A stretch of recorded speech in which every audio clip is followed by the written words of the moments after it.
equal amount of time. Come, please come. Good afternoon, sir. Please sit down. So, Dheeraj Reddy Yes. from Nalgonda. Yes.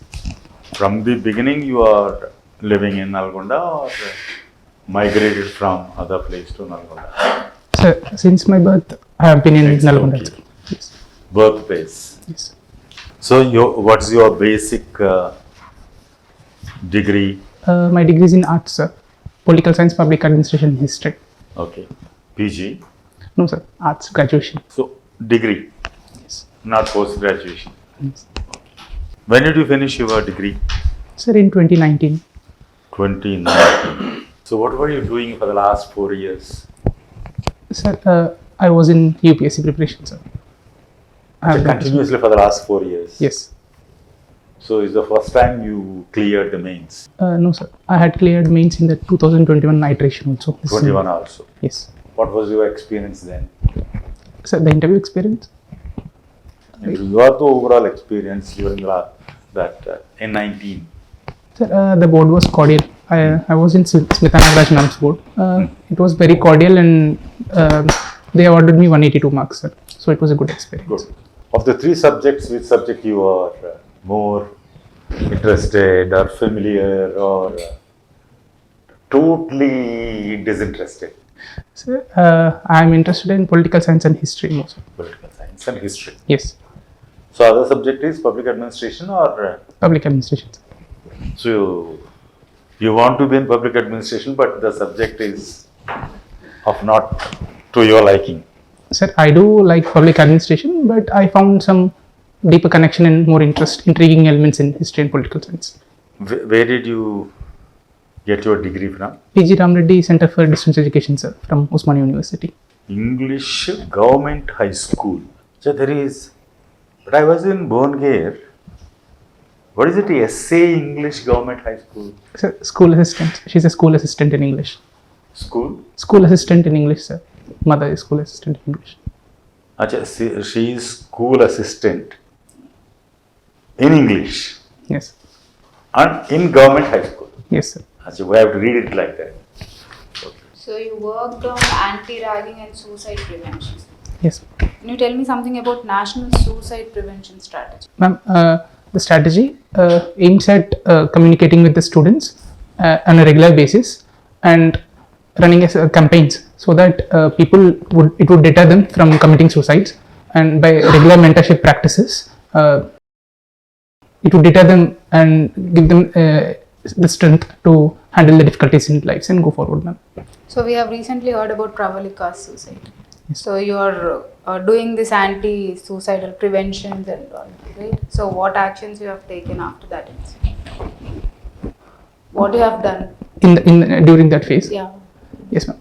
Ma'am, we had set up an app, ma'am. One of the students, one of the peers was in computer science department, so we had created an app wherein people could anonymously communicate with us with a group of mentors, and to especially cater to the needs of women, we had women mentors also, and we used to regularly talk with them, and we used to identify certain target groups which are more vulnerable, people who are being isolated, who are not mixing into social groups, and women who are more prone to these love affairs. They were committing suicides. We regularly used to identify them and used to conduct sessions, ma'am.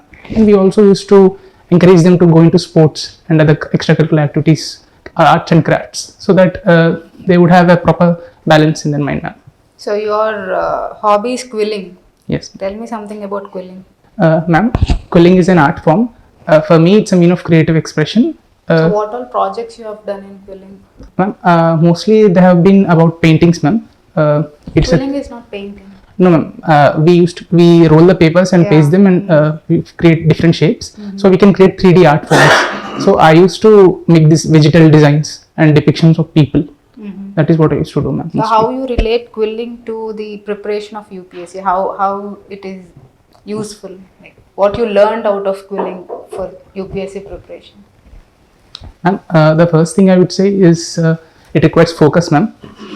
And Patience. Yes, ma'am. Patience and focus. The second thing is it's also a stress reliever, ma'am. And it is a means of creativity, ma'am. It evokes creativity in me. So it helped me to tackle different issues and see different things from multiple angles. What do you suggest to the aspirants who think that UPSC is the life? If not UPSC, there is no life, and they are committing suicides. So how you suggest them, and what you suggest them to come out of that circuit? Ma'am, I would say they need to expand their horizons. There are multiple opportunities in India. Many sectors are opening up. There are startups coming over, and I would like them to explore multiple areas and go to counseling, so that based on their education and their interests, they could pursue many things out there. They could go for business by MBA. They could go for higher education, and they would pursue software. There are many opportunities, law. So I would say they could take many things. UPSC at the end of the day, it's one way. It cannot be the end of life. It can only be the beginning to do something better in life. So if not UPSC, what is your plan B? Do you have a plan B? Yes, ma'am. Ma'am, there are two things which I had thought of. I would choose between. One thing is about an MBA. The other thing would be masters and becoming a professor after that. Masters in Anthropology. Anthropology. What is your opinion on law being made a compulsory subject in school? Ma'am, at what level? School level. Like, In primary and secondary education. secondary. Law. Ma'am, I would say there is already civics in the form of social studies ingrained in the which is entrenched into the school education systems. I would say we can add certain essential elements to invoke information and awareness among the students. I would say, ma'am, we could add right to education, right to information, and certain acts like the reservations, which people need to be sensitized towards. So, ma'am, I would say we should incorporate those elements in social studies, ma'am. So you are from IIT Delhi. Yes. Why is India unable to get Nobel Prizes in science, especially? Ma'am, It is lack of intellectual, or what would be the reason?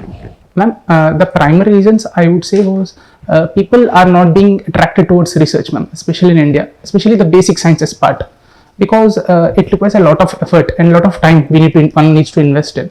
And there is no certainty, because the field of science, there are many developments happening, but groundbreaking fields are quite rare. And it requires, ma'am, especially when there are other opportunities, there is high opportunity costs. When we see our peers doing well and earning well in IT and medicine and law, there is certain opportunity costs that people are seeing through it. Can you identify a social factor? Can you identify a social factor responsible for lack of research? Sir, I would say family. Family also is influencing people. We are becoming more materialistic, and money is being seen as a higher value and higher goal rather than research and contribution to science and satisfaction in individual choices. So it is primarily the familial structure that is, stopping somebody from pursuing research as a career option, right? So any other factor, social factors? Sir, Any I other would say factor? migrations also, out migrations. Okay. When one's peers are going into these first world countries and they're earning high, there is comparison, social comparison.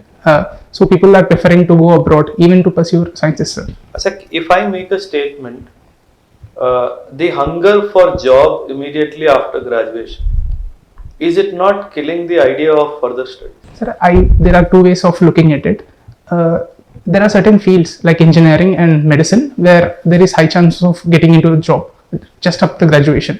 But sir, certain institutes are not up to the level, and there are certain streams wherein higher education becomes essential. So for them, I think it's a path and it's a launch pad to get into the job market. Sir. Achha, recently I saw a hoarding, very prominent engineering college. Outside the college, they kept a huge hoarding. It was written 100% placement in the last 10 years. Sir. Credited in the sense, is it something to boast of, or is it coming at the cost of killing somebody's ambition? I was told by one of the students, once she enrolled for campus placement, and when she wanted to withdraw, she was made to pay 3 lakh rupees because she did not participate in the campus placement after filling the application form, and she wanted to join the defense services rather. Don't you think this is a direct fallout of social compulsion? So I would say, I would agree with you that it is a fallout of social comparison and certain pressures from peer groups and the family and the college. Sir, I would say at the end of the day, they are adults and they are given the privilege to make an informed choice Can to you choose what they want. identify the ethical concerns of the institution? Yes, sir. Sir, it would be a marketing strategy for them to earn profits. So they are preferring their profits over the lives and life choices and ambitions and interests of the students. And sir, in a way, it is also a bit deceptive to say 100% placements, because even in IITs, 100% placement is not assured. At the end of the day, it depends on the student and how well they are dedicated to the studies and how interested they are and how ready are they to learn to the latest developments. Sir, have you heard about this concept called Sir. double effect principle in ethics? The doctrine of double effect. Yeah. Yes, sir. Can you elaborate on that? Sir, I have read this principle. Sir, it generally relates to this medical profession wherein we have a choice to make, and the outcomes are not certain. It can go for and as you have expected. Another at the same time it can go against you, and Can there is you an give an equal example? chance. Yes, sir. Sir, for example, during terminal treatment in cancers, they give these medicines which have side effects, but the effects are long term. After the time they happen after the treatment, but they are preferred because they alleviate pain. So, sir, Alleviate the immediate pain. yes, sir. So the relief is immediate, but on the long term there are side effects. Okay. So, sir, it says that it is ethical as long as your intentions are ethical and Any you other have taken example? reasonable measures. Any other example? Sir, these encounters that they do, not encounters, a use of force to subquell any communalism situation where it is getting out of control. Good. People have to shoot. They shoot with an intention to stop and quell the protests, but it can also create bodily damage. In medical industry, only one more example if you can think of. Sir, I would say this use of drugs, they also have side effects which affect other parts of the body. And this chemotherapy, sir, chemotherapy treatment. Oh, good. You went to IIT Delhi, came back, did graduation from distance education Yes, and pursuing UPSC for the last 4 years. yes. Very unusual journey. You need a lot of courage, belief. It's a matter of great belief in yourself that you can do it. Can you elaborate on this journey? Sir, when I was in my intermediate stage, the decision to get into IIT was essentially due to the influence of my parents, sir, because they wanted me to have a convenient life without much effort and which earns well.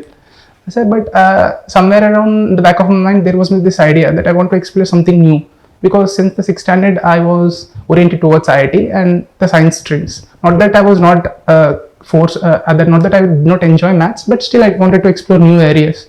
And social scientists were marginalized from my life.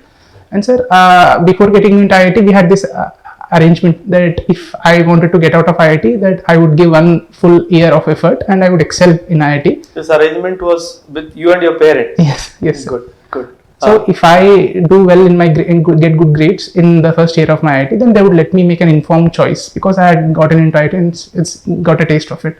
Sir, and after that, I took a decision, sir, to come out of IIT. Why distance education then? Sir, I had come out of IIT in the second year, sir, in the middle of the first semester.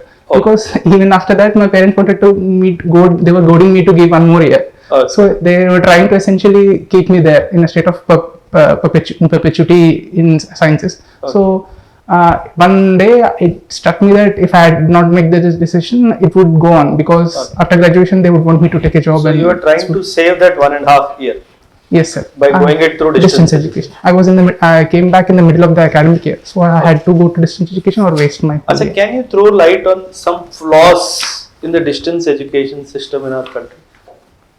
Yes. Now that you have done it yourself. Sir, the first thing I would say is a lack of policy focus, sir. Okay. And the second thing I would say is the updation of the book, sir.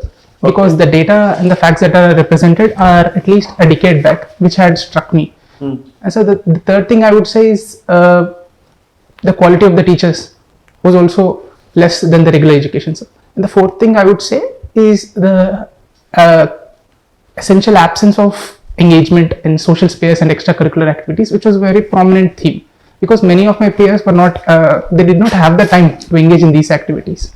Okay. So you have never met your peers in your distance education? Sir, I have met. I have met quite few of them. Okay. But sir, they were in, most of the time they were dedicated to either their families or other jobs which were already pursuing. Okay. You are from Rangareddy district, right? Yes. Bonalu festival happens to be a very prominent festival. Yes. There is a story behind this festival. Do you have any idea? In the earlier 19th century story. Sir, as far as I can recollect, this festival is taken upon by the women of the houses, wherein they cook the food and offer it to the goddess. Sir.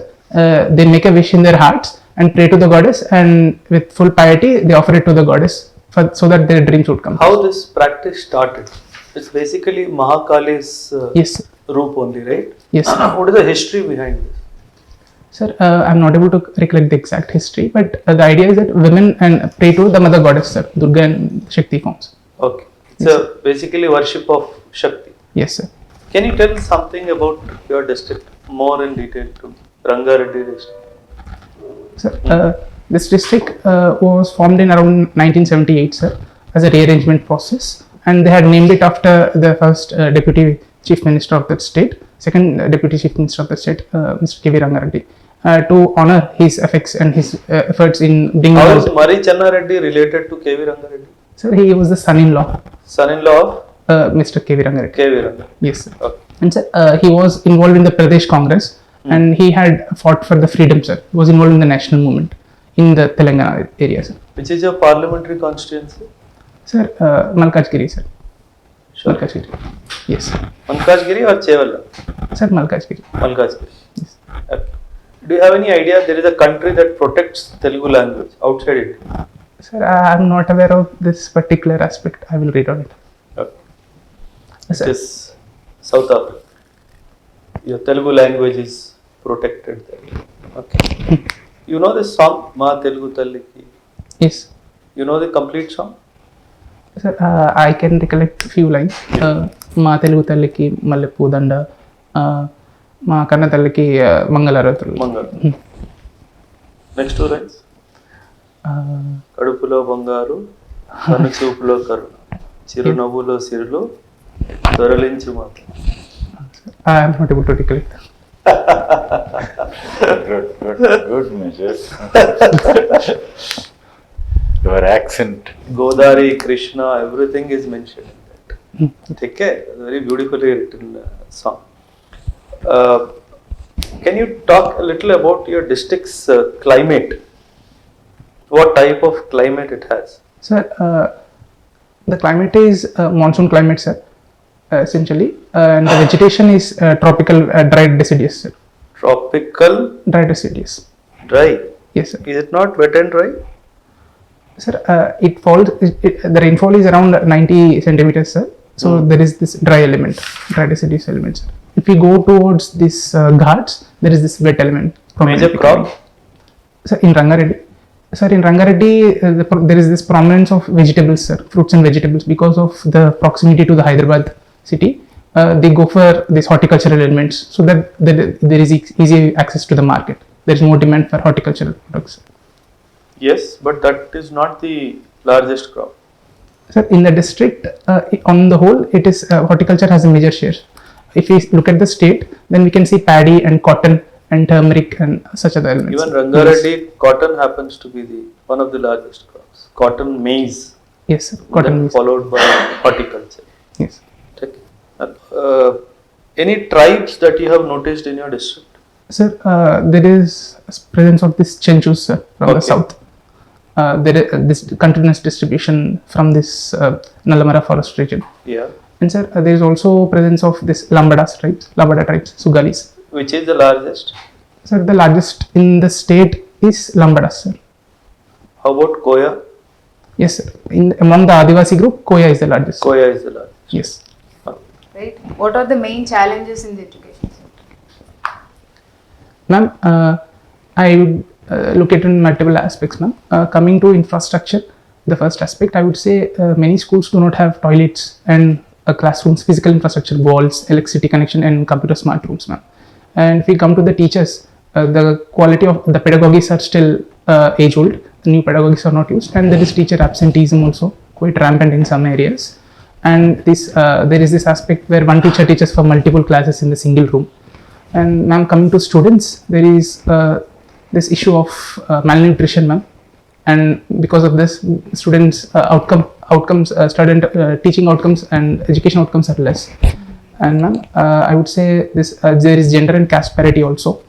And there is also economic aspect wherein only poor people come into the government education schools, ma'am. Because of this, the reputation is also under question. So, is there any situation in your life where you have to adapt to the unexpected changes? And if yes, how you coped up with that and ensure the continuous progress? Ma'am, the major aspect I would say was coming back from IIT, Out ma'am. of IIT. There was a glaring difference. I would say my friend circle had changed, and I was opened up to new experiences, and there was I would say there was a tectonic change in the atmosphere in which I was placed. One was a national institute, and wherein the different diverse groups were represented. Even in distance education also, the different diverse group was there, but it was a different context, ma'am. I was introduced to new social realities. I would say with an example, ma'am, because in our own classroom, the share of women was very high, around 65 to 66%. There were women who were married also. They were in their middle 30s. And also the representation of minorities was very high in the form of Muslims. I had seen that in IITs, the share of women and Muslims was only marginal. So there is this social aspect, and then the other thing being the social interactions were less because we only met on weekend classes. So it had given me a lot of opportunity also to make use of the 5 days. So I had pursued the extracurricular activities. I worked in NGO and NSS, and while also working towards my studies now. So the strategies I used were, I would say, I used to meditate quite often to keep my focus on, and I used to practice this act of being grateful, being appreciative of what I have, because what I had was an opportunity to choose, which many lack today, to choose an education which I wanted. These things, and the third thing I would say, socializing with people. Parents are playing a major role in the education of the students. Yes. In your case also, right? So what do you think about it? Is it good or bad? Ma'am, there are again two ways of looking into it. The positive being, children at that age might not be totally informed. They do not know the reality of the life, and but sometimes parents are supposed to inform the different dimensions or the opportunities in the society, right? They should not push them in a particular direction. yes, ma'am. That is a flip side, ma'am.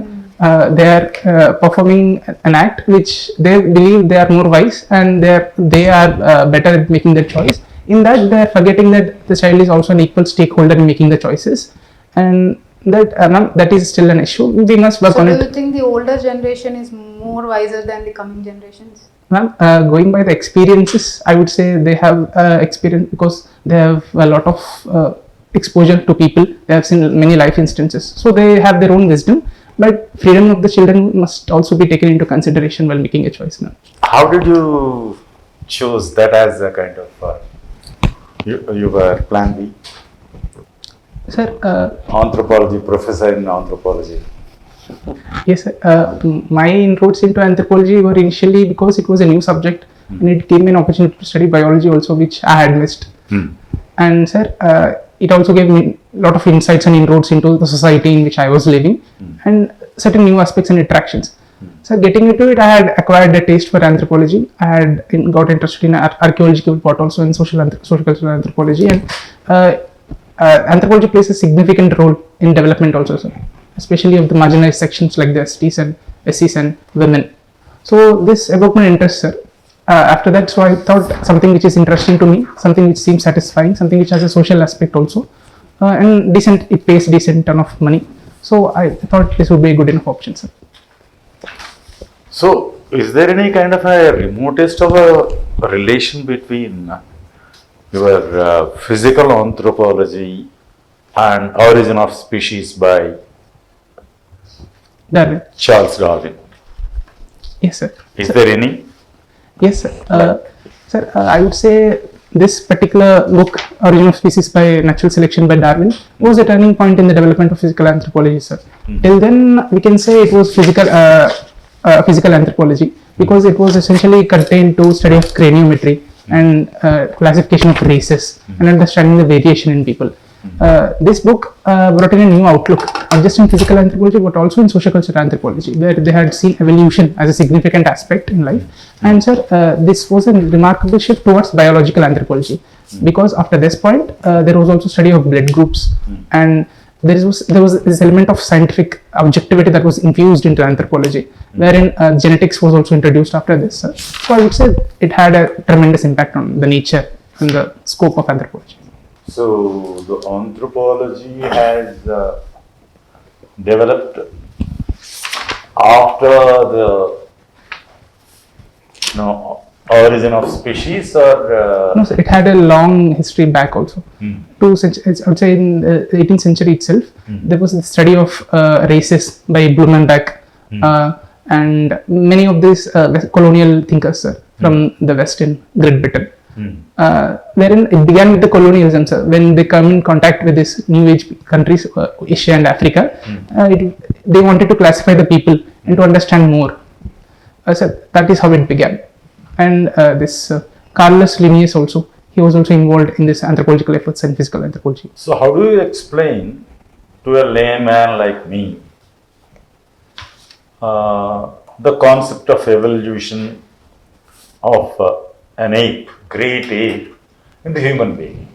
How do you explain?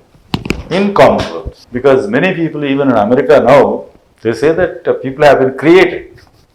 Yes. There is no question of evolution. And everybody goes to America for higher research, isn't it? Yes. But the same people, they are not teaching Charles Darwin's evolution theory. Yes. What is that? Can we really make it simple to a layman? How to explain? Is it, many people say that still you have monkeys. How can you say that human beings have come from monkeys? So to define, Huh? so to define evolution, evolution is gradual changes which happen in the body in the form of genetics, sir. Wherein over a period of time these changes accumulate and result in the creation of new species from an existing species, sir. Broadly, this is evolution. And so coming to the specific case of evolution of man from the ape, sir, monkeys do exist today because we did not exactly evolve from these monkeys, sir. We are cousins to these monkeys. We both shared a common ancestor from which we had branched out via Australopithecus. Sir. There is a specific species called Australopithecus in East Africa, wherein these were the ancestors from which we came about. And these monkeys, New World and Old World monkeys from Africa and Asia and Europe, these had charted away via adaptive radiation, sir. Wherein their successive adaptations to the arboreal life in the trees led them to the present form in which they are. And what are the major characteristics which differentiates man from apes? Are there any distinct characteristics? Yes, sir. What are they? Sir, I would still again categorize them into 2 categories. One is biological and physical, the other being cultural. So, sir, coming to the biological element, I would say coming the eyes, sir. Firstly, the eyes, we have stereoscopic vision, 3D vision. But sir, in the apes, many of them have only 2D vision. Coming to the skull, sir, the skulls of subspecies lower order primates is very small, and our brain size is very much high. Sir, coming to the spine, we have an S-shaped spine to enable an erect posture, sir. Many of the apes have a curved spine. And sir, this body, coming to the pelvis, we have a very basin-shaped, broad and narrow pelvis, sir. In opposed to the apes, they have a very long and narrow pelvis. This again helps us to contain this body visceral organs and hold us in erect posture, sir. Coming to the foot, we have a doubly arched foot, sir, to support efficient locomotion. And sir, there is also this particular angle in which our tibia, which is the thigh bone, which is shaped, wherein there is a 120 degrees angle between our thigh and the specific projection that goes into the thigh, sir. It enables an erect posture so that the center of gravity lies at the knee, so that there is again efficient locomotion. Coming to the cultural aspects, sir, we have had our cognitive revolution, which enabled us to have language and communication, sir. The second being the invention of fire and the use of tools, because we have this standing bipedalism, our hands are free, we have created tools, which differentiates us significantly from this apes. So these are all, if I say, these are all physical. Do you agree with me? What are the two mental faculties which differentiates man from apes? Two mental faculties. What all you have explained so far are physical, Yes. about your thumb or foot, or even your cultural things also, or even your pelvis and all that. They're actually physical. They have given you a kind of an instrument or a weapon or to use it for in a different way. Yes. But all these things led to two major mental developments. You said about the larger brain also. Yes. These are all physical features. Yes. But by themselves can they differentiate a man from an ape. Sir, All these things put together, they led to two mental faculties, which is the basic difference between man and an ape. What are those two? Sir, I would say man is sentient. Man is sentient. He thinks for himself. Man is a philosophical animal. He forms societies. He creates culture around him, which allows us to cooperate among large group of people, which is essentially absent among the apes, sir. Because cooperation, it sets us apart. It allows us to achieve greater goals via specialization, sir. Which is even apes have it, but it is only at the minimum level, sir. Sir, the second thing I would say is language and communication. Again, these mental features, I would say, and the loss of aggressions also, sir, which allows us to cooperate easily with other people. But those two are also instruments. But I am asking you about the principles. What are those developments, characteristics? Okay. Okay. One is long-term memory. Yes. Only humans have long-term memory. And because of the long-term memory, humans have imagination. Yes. These are the two things which have completely taken hand from the apes. Yes. And these are the two things which are the antithesis of human beings. Because of the long-term memory, you pursue revenge. And because of your imagination, you can be cruel, at most cruel. So these are the two things which made man still an ape, at the same time a man. Good, Dheeraj. I think He did well, sir. He really did well. No, he's a What I strong observed is potential he had- candidate. Last time he could do well in his mains. Sir. Interview went off well, though. There are certain more dimensions. Your date hasn't come yet, right? No, sir. Hasn't come. I will try. Confidence levels are very good. Huh? Confidence levels are very good. No, that's there. It comes with comprehension. basically, I think your past interview did well to you. Yes. And you have the fluency. That's good. Sir. Because while speaking, have fluency, but see that it's not flippant. Sometimes you may slip into something else by speaking fast. Instead, Thoda deliberateness in see delivery. that In delivery. your flow is consistent. Yes. But otherwise, you have your own way of thinking and expressing, decision making also. But these are all good things. And you have that kind of a research bent of mind, but then that should be It needs a little more depth. Okay.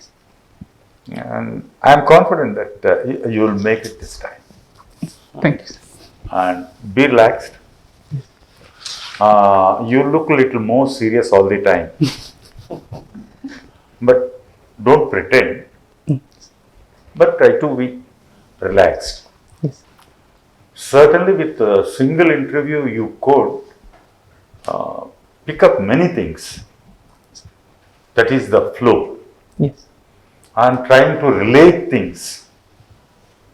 What we asked are disparate things. You can't easily relate. Especially the question she asked. They look simple, but they are really very. You need structured thinking to answer those Yes. questions. So you have that. Wish you all the best. Thank you, sir.